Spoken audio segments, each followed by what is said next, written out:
Welcome to the Confessions of a Group X Instructor podcast. For group exercise junkies and enthusiastic classgoers, we'll explore and uncover authentic, thought-provoking, and heartwarming industry education and inspiration from entertaining, badass fitness pros. And now your host, creator of Warrior Rhythm, Warrior Strength, Warrior Combat, Warrior Revolution, and Warrior Kids Group fitness brands, Ellen DeWord. Here we grow. Happy birthday to our podcast. Did it. We made it a full year of never missing a Monday. I am so proud of us. A full year of never missing a Monday. This is episode 52. And I am going to be talking to you about what's the right number of formats to teach. What's the right number? And spoiler, it's individual. There isn't really a right or a wrong number, but I have some guidance. And before I go much further, I also have to say not only happy birthday to us, but happy first episode with Fig, my new puppy. So if you're on YouTube, I'm just gonna show you how adorable he is. Fig, hello, honey. Say hi to our show. Oh, he's looking at himself in the mirror. There's a mirror down there. Who is that handsome devil? Oh my gosh, this podcast is taking a turn. Who is that handsome boy? Who is that handsome dog? Okay, let me focus. So happy birthday to us. Happy new puppy to me. If you haven't known me very well personally at all, I had a dog and he died 2 years ago in November, actually Thanksgiving weekend, and he was the love of my entire life. So when he died, I have actually never experienced pain like that. I've been very sheltered in my life from serious loss. I've lost my grandparents, but also was not very close with them, mostly due to geography, not growing up in the same state and stuff. So it just knocked me out. The grief just overwhelmed me. And I honestly didn't think I could expose myself to that again. And I thought I would never get another dog. And here we are. 2 years later, wow, the heart is resilient. I'm doing it again. So, here's to the next, God willing, 15 years of the blessing of a dog. I will say to the dog lovers listening, there's just no greater love in the world. It's the most unconditional love that exists is the love of a dog. So that's Fig. He's kind of going to be in the background here. And we're going to dive into the meat of this show. 2 to 3 formats, I believe, for most instructors is going to be the sweet spot. 2 to 3 formats. Now, there's going to be some outliers, but for the most part, if you just teach one and only one format, you're probably going to get really bored eventually, or even really injured if you're doing a ton of it. And if you're doing, 5, 6, 7, 8 types of different formats, you're probably going to get really burned out. Also, I really think it's individual, and I really think there is a right number for you. And it's just a matter of figuring out what that right number might be. And you don't have to know right this very second, it's a trial and error thing. And it just depends on a lot of variables. And we're really going to talk about those variables and what contributes to the perfect number of formats for you to teach. I want to talk about the benefits of teaching multiple formats. I want to teach, Freudian slip from a Group X instructor. I want to talk about the drawbacks to teaching a lot of formats. I want to talk about sort of some litmus test things like should you add and how to add a new format if you're thinking about doing that. So let's dive in, starting with the benefits. Like why should you teach more than just one format? One, it helps prevent injury. Helps prevent injury to be doing different types of styles and modalities. So, like, I'll use me as an example and the formats that I teach. Like Warrior Combat, the boxing inspired format, because of the way we hold our guard, because of the way we have an authentic boxing flavor, just like someone who does a lot of boxing, they're going to be really tight in their upper traps and chest and anterior delts because they're holding their guard up. It's almost like, for those of you listening and you don't have a visual, it's almost like shrugging a little bit. You're almost just slightly elevating your scapula a little bit, and you're almost rounded. I'm not saying you're kyphotic, but there's a certain like boxer stance. And I also teach cycle, warrior revolution, and it's a very sagittal plane the whole entire hour, with the exception of the fun party moves like shoulder drops and stuff like that. But for the most part, it's classified as sagittal plane work, all of it, the whole hour. And while you're on a bike, your knee and your hip, for example, never go into full, complete extension. The hip and the knee, there's always a little bit of bend in the knee and bend in the hip while you're on the bike. So, whereas with Warrior Rhythm, I'm constantly opening the hips, and it's very multiplanar. And so the different modalities, obviously, and let me just add one more to the mix. Warrior Strength. I'm doing a lot of high impact. There's HIIT training in there. And of course, we have modifications and blah, blah, blah for people that don't want high impact. But for the most part, it is a HIIT workout with some weightlifting. And I wouldn't want to be doing a HIIT like high impact every single day. Not every day, but a couple times a week. Yes, I want to be doing HIIT training a couple times a week. So the variety that I'm putting my body through is actually good for it and helps keep injuries at bay. In the same way that combat might have me a little bit rounded and shrugged, rhythm is going to open me up. And in the same sense where warrior strength is high impact, warrior revolution is like no impact, And while we tend to be a little bit rounded when we cycle and when we box, rhythm is going to open all that up to the chest. So again, teaching different styles of exercise, different modalities is good at actually elevating your personal fitness level, but also keeping injuries at bay. Another reason that it is good to teach multiple formats is that it keeps boredom at bay. Nobody wants to take class from a bored instructor, and no instructor wants to be bored. And sometimes just adding a new format to your regimen will just reawaken your entire soul. And I'll talk more about that as we go through my list today. But teaching multiple formats helps you stay passionate about what you do and less bored than if you just taught one. Another benefit of teaching multiple formats is that you can reach more people. There are certain members that are like just going to do cycle, or just going to do yoga, or just going to come to lift weights, or whatever it is. And you can reach more people when you get out of just one silo and you tap into other silos. So that's a different benefit, but related to my next benefit. So the next benefit is you can cross-pollinate.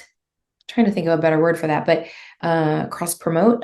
You can, if you're teaching different modalities, you can actually help these silo type people that only come to the cycle room or only come to the yoga studio or like whatever. They only like one style of exercise. They might fall in love with you. And because it's you teaching another style of workout, they're gonna do it, which is amazing. That's another benefit, is you can kind of crack people out of their silos, which guess what is better for their adherence, their boredom, and their injury prevention as well. It makes you more indispensable as an employee or an independent contractor if you just are like kind of a have lots of skills in your tool belt, lots of different styles that you can bring out. You can sub more for different types of classes more. And then finally, the benefit, I put this at the end because I actually think it's actually the most powerful. Teaching multiple formats, even just adding one, the right one to your plate, can awaken your entire soul. Like I said, it can, let's be honest, with anything we do in life, even if you're not a fitness instructor, anything mundane or routine that we do all the time, we could become apathetic. I see it all the time in fitness instructors. We lose that blue flame. The blue flame is the hottest part of the flame. And I have experienced, oops, hang on. He's chewing on my art. My podcast room is my art room, and he just decided to chew on one of my original watercolors that is not framed yet. Okay, it's no big deal. He didn't hurt it. I got to it first. I have seen a lot of that, and it's been one of the biggest blessings for me as a format creator is having people tell me that like once they started teaching one of our formats that it made them fall in love with teaching all over again. That's actually a story I hear often. And I think because I meet a lot of instructors or have met a lot of instructors over the last 4 years on the conference circuit, a lot of instructors that go to conferences, a lot of them have like been doing that for years. And so they've been also teaching the same thing for years. And then it's exposing them to something new that they try. And so I can't tell you how many people have been like, thank you. This format has brought me back to life. I actually love teaching again. And that's like, honestly, that's like my favorite compliment, I think. Okay, so those are some of the benefits or the why you should teach another format. Let's talk about some of the drawbacks, why maybe you should not add more to your plate. Teaching another format, if it's a trademark branded format, not one that you're creating yourself. If it is a trademark format branded, it will likely mean more fees for you, more money. It also means you could make more money. So that's kind of, I guess that is a why and a why not. It definitely can take more time, which is our most valuable resource in the world. It can take more skill. So you might have to do some upskilling. And again, that takes time and energy. And I guess maybe a drawback is more stress to your life if you add too much or add at not the right time or the right season. So while I'm an advocate and a proponent of like stretching yourself and teaching as many formats as you can teach well, like ding, ding, ding, that is actually the answer right there for you. How many can you do well is how many you should teach. That's how many you should teach. And for most people, honestly, it's 2 to 3. Most people, it's 2 to 3. Because the more you add, the much more skill it takes to do them all well. And so that can add more stress. And so that would be that I'm just going to put in the drawback category. Okay, so what's kind of a litmus test to like, should you add like, what kinds of things should you take into consideration? Number one, do you move well doing different types of things? And it's okay. It's not like a deal breaker if you don't, because you can upskill and level up and learn to move well in a different modality. But certainly there's like a big difference. Like again, I know I'm using myself as a reference a lot tonight. So sorry if it sounds like I'm being a narcissist, but I'm a good example of someone who can do multiple formats well. But I've also been teaching for 25 years, and that's part of it is longevity and experience actually helps you grow into and have the bandwidth to take on more. So the longer you've been in this game, in this industry, you really do, as you grow and as you grow as a human being, you are able to take on more. So I'm a good example of someone that can do different types of things well, but part of that is I can move well doing things that are maybe like yoga like, but also things that are like fast twitch tuck jumps or sprints on a bike or you know clean and presses,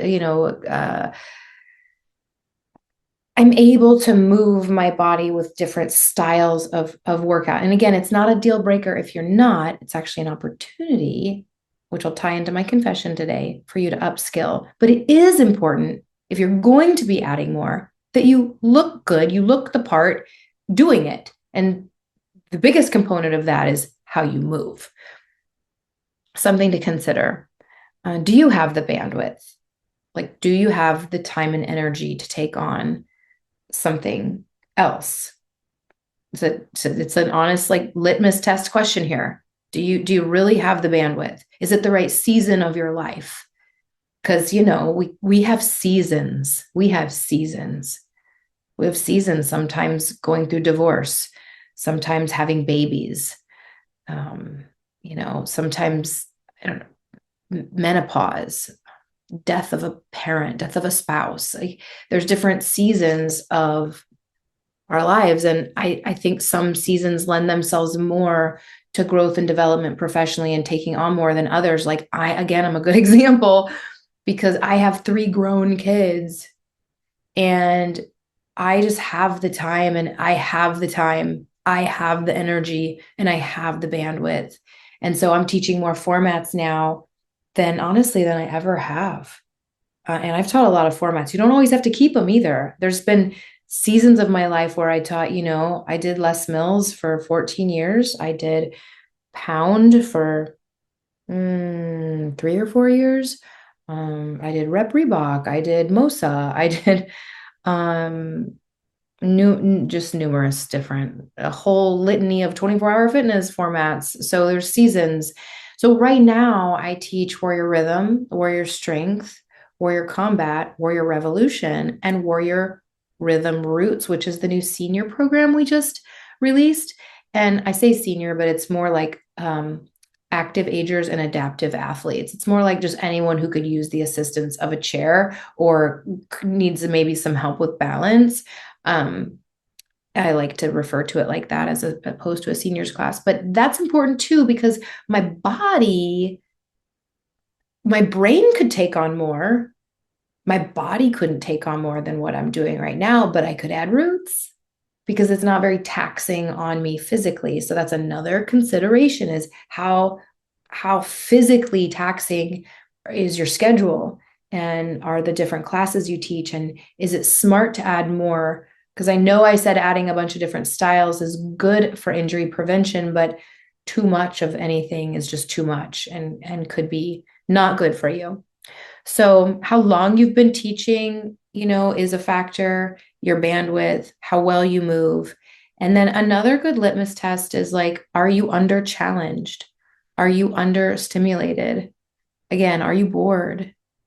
If you're not challenged, like if you're bored as an instructor, if you're experiencing some doldrums like that, I promise it's directly related to just being under challenged, because being challenged is super stimulating.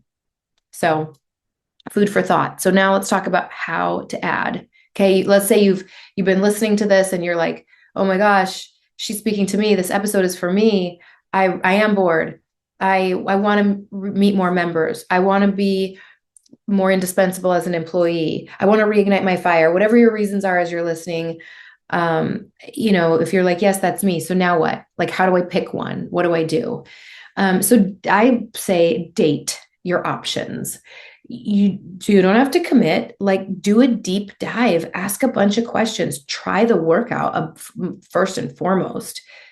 And when you try the workout, are you like, "Oh my gosh, I would love to share this with people"?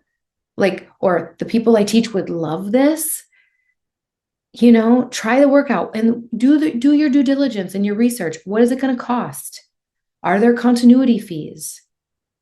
What's the culture of that brand like, or the format? Does it resonate with me?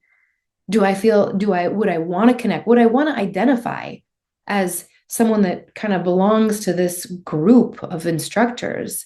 Does it speak to me? Does it attract me? The culture of a format is so important in this decision. Like, do a deep dive, check it out. And, does it make you feel alive? Is it thrilling to think about sharing it? And then there's other things like, do you need to mirror image versus turn your back? Is it one of those formats where you don't use a mic and you want to use a mic, or vice versa? Or does it take copious amounts of memorization and you just don't want to do it? Like side note, I do not want to spend a bunch of my life memorizing choreography. I don't. So our formats are pretty darn easy to turn around and teach to varying degrees. Like warrior rhythm is a little bit harder, and warrior strength is the easiest format in the world to teach. So there's a little bit of a spectrum there, but I've done that where I've spent so much time learning a format and memorizing choreography that needed to be taught so precisely, where there weren't patterns built in, like you're just doing straight up strict memorization. And I've been there and I've done that and I've done the math, and I was like getting like, if you take into consideration all the time like that I was spending at home practicing and memorizing, I was getting paid like nothing, a couple dollars an hour, you know? So like do your homework. Do your homework. And um, you know, be slow to decide. And if you make the wrong decision and you start teaching something that doesn't work, you don't have to, you're not committing for life, you know? So let's just recap real quickly. Some of the benefits: prevents injury, keeps boredom at bay, allows you to reach more people, allows you to cross-pollinate, get people out of silos, including yourself, makes you more indispensable, helps you make more money, can really truly reignite your blue flame. Drawbacks: might cost a little more money, might take a little bit more time, definitely might take more skill, and might add some stress to your life.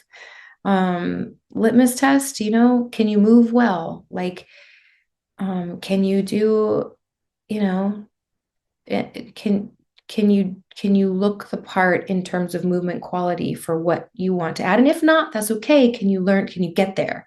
Can you get there? Again, I'm going to tie that into my confession today here in just a second. Do you have the bandwidth? How long have you been teaching? If you're a new instructor, no, just if you're a new instructor, one format's fine. One format is fine for a long time. But 6 months in, a year in, 2 years in, most instructors are ready for more. Let's see. And then, you might surprise yourself. So try things out, date different formats, different companies, different communities. What's the culture like? And you might surprise yourself. Like, you might like teaching a format. Okay. Are you ready for this? That you don't think you would like teaching. I promise. You might love teaching something that you never even imagined yourself trying. So be very, very, very open-minded. And I guess I'll kind of take that into my, I guess I'll tie that into my confession. So my confession is that I don't naturally move well with kickboxing, and have had to work, and I'm still working like very hard on that. But that's been an area, like, I just wanted to tell you, that's my confession, is that I sucked when I started teaching combat. Don't forget, that was my unexpected pregnancy, that brand. I didn't expect to have it. I didn't expect to have it, but you've heard that story from me in the past, so I won't go into it. But it's a format that kind of snuck up on me, and the opportunity was there, and I seized it. And so that like just learning how to chamber my leg and do a side kick without my toe pointing up, and to make a fist with my stiletto fingernails, like just figuring out that format has been very, very challenging and very, very rewarding for me. Super proud of myself.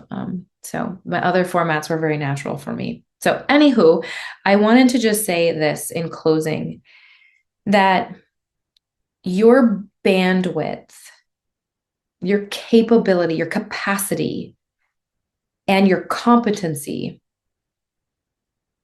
will grow if you stress it, if you challenge it, just like training a muscle.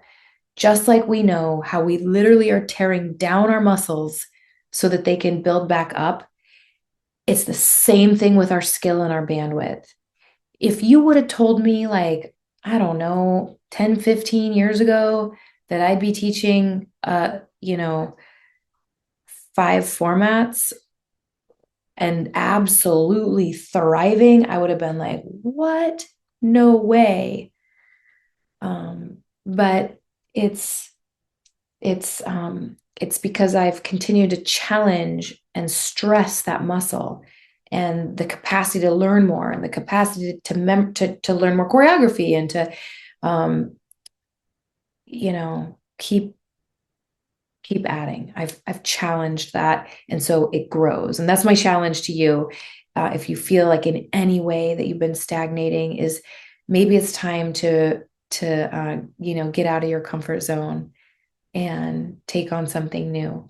So thank you for listening to episode 52. Happy birthday to us. And I'm going to make some big decisions about the podcast now. Like, I committed to 1 year, and I know I'm going to keep going because I already have some really cool guests booked. I forgot about that when I was booking out for this quarter. So we're definitely going to keep going. It's been really fulfilling for me, and I think valuable for you. Your feedback, your comments, your reviews have been beautiful, and I'm super grateful. So I think we'll keep going, and I think the once a week, every Monday has been serving the community well. So give me your feedback, and remember to rate the show and share it. And thank you for all you do. Keep being amazing and changing lives every single time you put a microphone on. Bye, everybody. Thank you for joining in on the Confessions of a Group X Instructor podcast. If you're interested in becoming a warrior instructor, go to warriorinstructors.com. But if you want more and found this episode amazing, please give us a rating. And with a simple click to subscribe, we'll invite you back to our next episode. So remember, be brave, be bold, be blessed. And above all, listen, learn, love.